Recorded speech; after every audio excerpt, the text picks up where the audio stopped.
Get ready to break molds and blaze trails. Welcome to the Chelsea Holm Podcast, your shortcuts to wellness, business, and growth with a twist. Let's flip the script and unlock your full potential together. If what you look for you find is true, and it is, we're going to dive into that today, why, then how does that relate to money? Okay, so today we're diving into the intersection between confirmation bias and money mindset, okay? Because when you are someone who is in business, you are selling something, right? You have a product or a service, you're a coach or you're selling products, whatever. There's an exchange of money, right? And there are things, obviously, with sales, like we have to be sold out completely for what it is that we're selling. We have to believe that it's actually way more valuable than the dollar amount that's on it, right? Like we have to have beliefs around what it is we're selling. But when that translates into the money that we're receiving, we are getting what we're looking for. And unfortunately, this is usually subconsciously driven completely without our awareness of where it came from, where it's driving us to, all those things. Okay, so as a recap, if this is your first podcast you're listening to, like I geek out about mindset work, about how our brains are neuroplastic, which means they're constantly wiring, rewiring, forming stronger connections, getting rid of weaker connections, which is really good when we understand how to make our brain work for us. Okay, so that's where our lives move in the direction of our strongest thoughts because of something called confirmation bias. So you need to understand our subconscious can only take information in.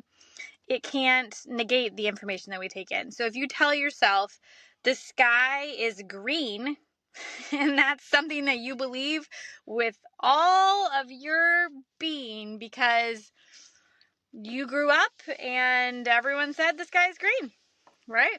Like this is just something that you've always known is green. And you know, it's like people are like, the sky's blue. You're like, what? No, it's green. Like that is a belief. So then you're looking, because this is a subconscious thought, right? Like your brain is looking to validate, to prove you correct, to prove the belief correct. So it's looking for things to confirm it. Confirmation bias. What we look for, we find. So when it comes to our money mindset in our business, we are going to find what we're looking for based on that underlying belief that we have that's driving everything around money, right? Like it can be an overall belief about money. I grew up in the church, so a lot of people loved to take the verse out of context of the love of money is the root of all sorts of evil, and you know, to say money is evil and we shouldn't go after it. And people took out of context the parable of the talents, and you know, if people have taken out of context what's the other one that just the rich young ruler, people have taken that one, and this is one that I didn't even know was taken out of context until I had more of the context based on a sermon that I listened to just a few weeks ago. And the word in that parable about the rich young ruler, or the story, I guess it wasn't a parable, it actually happened, but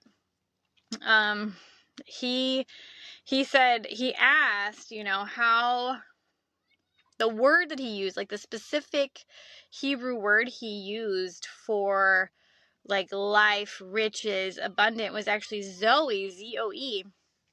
And that actually means fulfillment. And so it wasn't that he was sad about getting rid of all of his riches.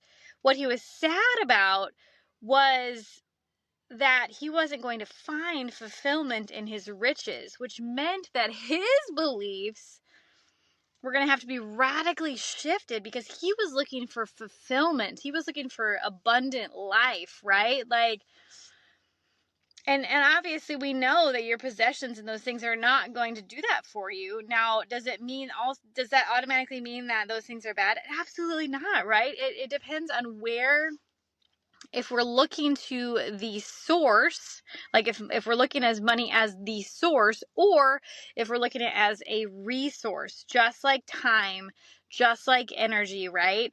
But the cool thing is, even though time is not renewable, time is maximizable depending on how you look at it, what you believe about time. Energy is renewable. And it also has a lot to do with how we prioritize other things in our lives, right? And money is a renewable resource as well that is not limited. Like if you look at how much money is in this world, there's so much. Like it's crazy. Like it would blow your mind. I was just talking to a coach the other day, and he was telling me about a client he had worked with, and this guy it was like $143 billion a year. And he was like, that's like, I don't know, math, I'm just throwing this out there, but it was like 20 some million dollars a day, right? And like, we can't even conceptualize that for the most part, right?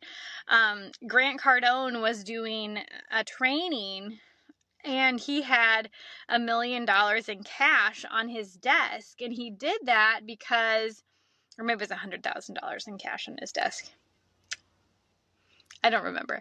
But, I think it was 100,000, because most people are like, okay, I want to be a 6-figure earner, right? And that's like my target that I'm working for is $120,000, right? But that's just a target. That's not the overall target that I'm working towards. And he was just showing that we tend to have these beliefs around what is a lot of money or what is a little money, right? And that is usually rooted from what we were exposed to growing up. And this is an interesting thing, because when I look at growing up, in my memory, we never wanted for anything. We were always well fed. All of our needs were always met, like all the time and above and beyond. Like we still did fun things. We didn't have like big extravagant vacations, but like that wasn't really our thing. Like we were like more like in nature, like camping trips and things like that. But then if you ask like other people in my family looking back, like their perception of it was like we were so poor, and I just never had that perception. And so, but I will say I did gain the perception that there needs to be some shame associated with shopping, with spending money. And that actually came from my grandma. Bless her heart. We would go on these extravagant shopping trips when I would go visit her in Florida. I'm sure we even did these before then, but that's just what I remember was Florida once they'd already lived there. And I remember us hiding the bags on the way in, even though I'm sure my papa knew about all of it. But like, it was just that small thing that we did that we would like have to hide them, that I, over the last several years, have noticed in myself that I have this tendency to want to hide things that I've purchased for myself or for our home or whatever, from the ones I love. And then that brings like some shame along with it. And so like, this is an area like I'm still working through myself of like, no, it's okay to spend money. We never have a spending problem. We have an income problem, right? Like if we feel like we're spending too much money, it's just because we need to increase our income, right?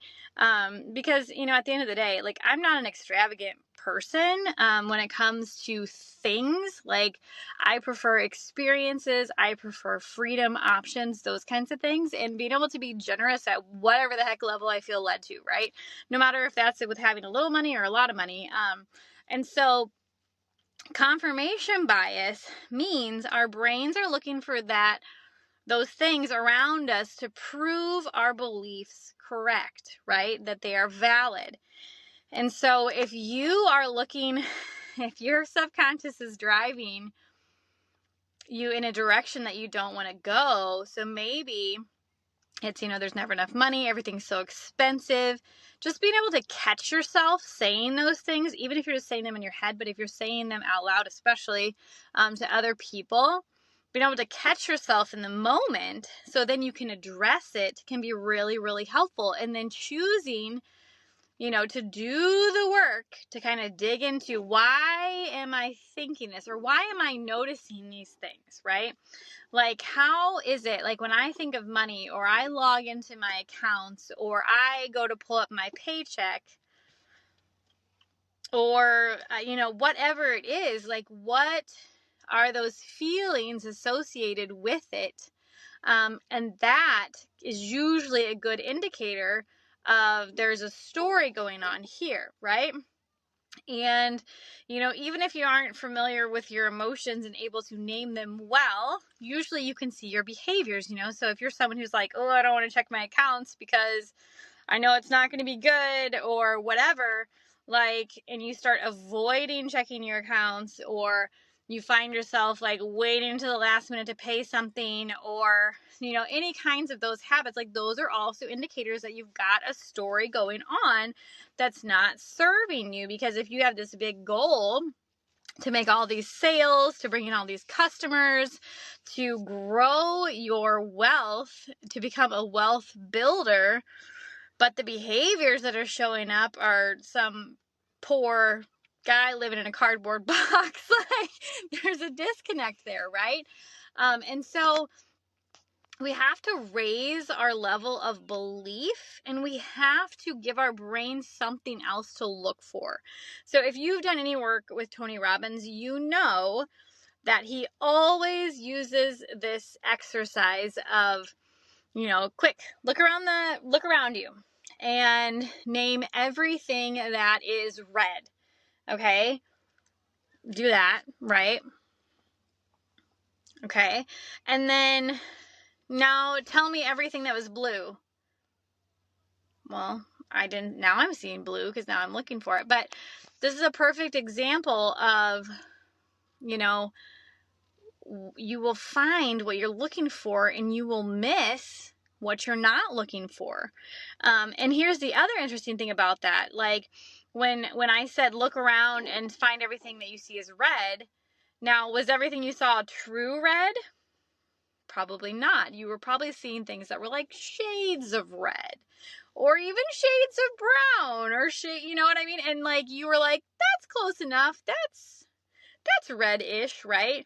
And so the thing, this is confirmation bias. When you are training your brain, because you're intentional about it, right? You're not allowing your subconscious to drive anymore and support those beliefs that are no longer serving you. So it's a twofold. It's creating awareness around those beliefs that are no longer serving you, and it's making your brain work for you with confirmation bias of giving it something else to look for. And so one thing that I have been implementing for myself is shifting this belief from I have to work hard in order to be successful to success comes with ease and speed and abundance to me. And I can seamlessly integrate money. Money comes with ease and speed and abundance to me. And, pairing that with frequency work so that it helps, like, any imbalances, whatever. And that is how you look for it. So, like, when you think about your typical day, right? And I know right now inflation is high, right? Like, things 2 years ago today cost a whole heck of a lot more. We have a family of 7. We know this. Even going out to fast food is costing us almost always like $50 to $70. That's fast food. That's crap, right? Like, if we're talking like an actual white middle class sit down, all used to think fancy, Red Lobster. I actually saw a meme about that was talking about, like, if you grew up thinking Red Lobster was a fancy restaurant, like, you were definitely like white middle to low class or something like that. And I was like, that's funny. Because that's like our fancy restaurant as a family that we love to go to, right?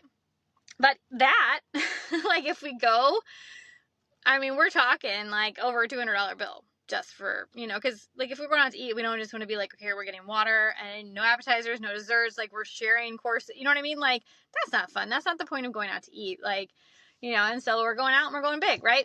But the whole point of all that was, how are you looking about your everyday, just the things that you're doing that you're spending money on?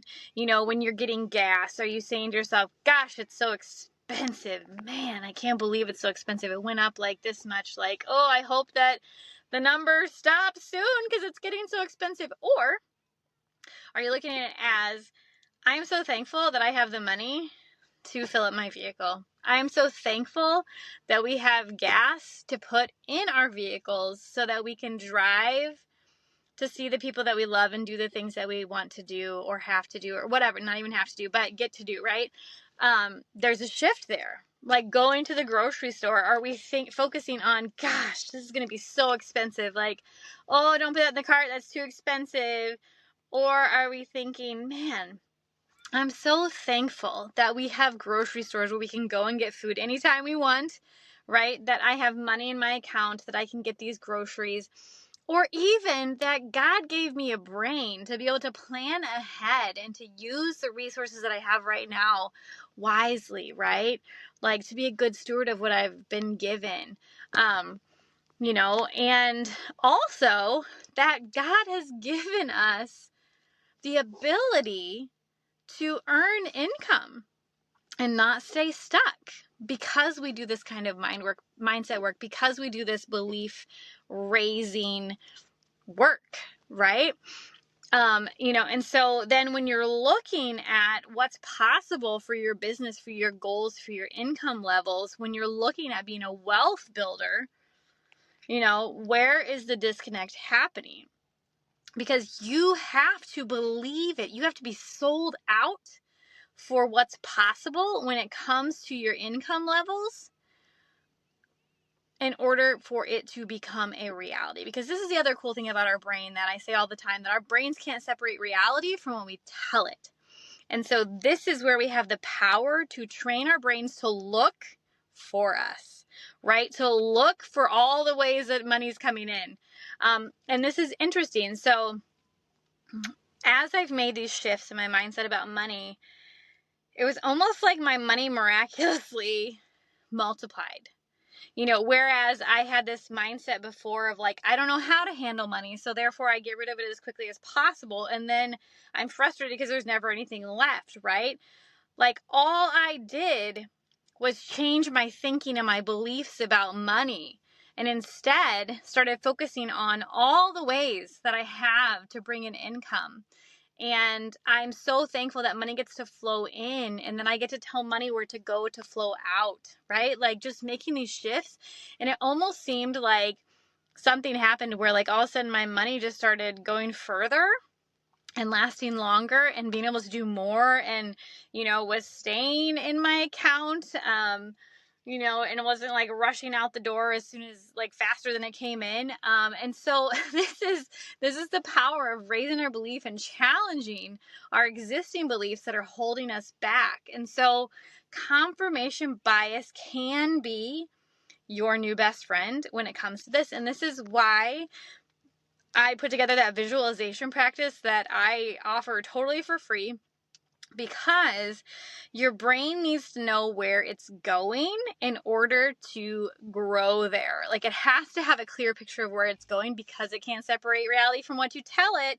So the more clear and specific and detailed and full-bodied 5 senses that you can pull into painting the picture around your money, for your business, for your life, for all the things, the more your brain is going to work for you to make it reality. Because in your brain, it's like, this is already reality. So let's look for the things to make it so, right? So I hope you understand that confirmation bias can be your best friend, and that if you haven't done that visualization practice, do that now. And I can't wait to talk to you soon. Bye. Thanks for joining the Chelsea Home Podcast journey. If you've enjoyed challenging the norm and embracing growth with a twist, share the love. Don't forget to subscribe. Until next time, keep defying expectations and keep leaning into who God made you to be.